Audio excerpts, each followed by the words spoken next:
Hey guys, it's Andy with Angie's Paintless Dent Removal. Today I'm going to demonstrate what the glue pulling process is with paintless dent repair.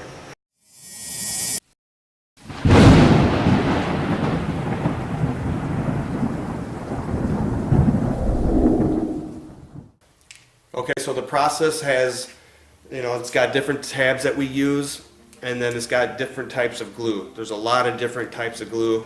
Some are for cold temperatures, some are for warm temperatures, some are for when you use bigger tabs for bigger dents. So I'm going to go ahead and I'm going to whack a dent in this door, and then I'm going to show you how I do this.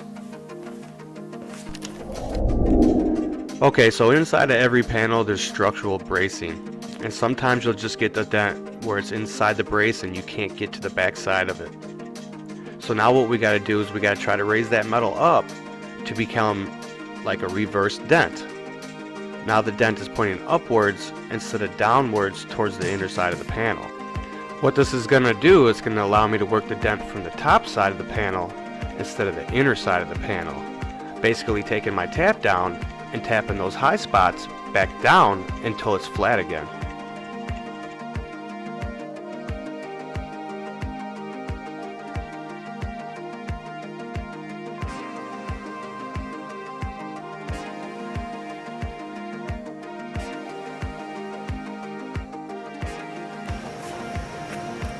Alright, so that's how the glue pulling process works for a smaller dent. Like I said, if the dent gets bigger, the process gets a little different. So I'm going to demonstrate kind of what glue pulling is with a bigger dent. So let's just go ahead and whack a dent in here.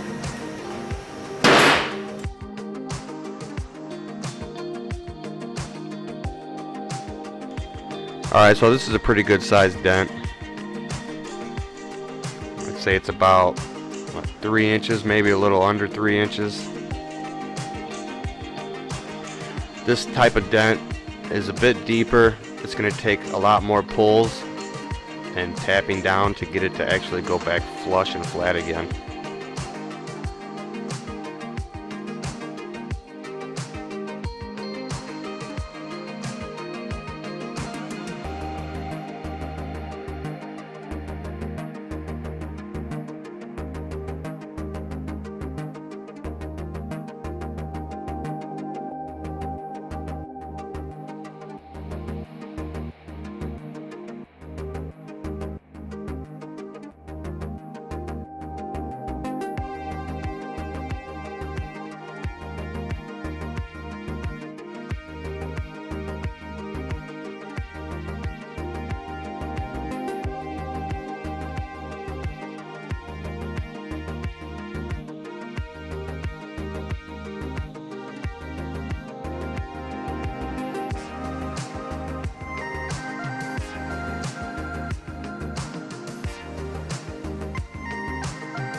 Alright, so thanks for watching, and I'll see you guys next time.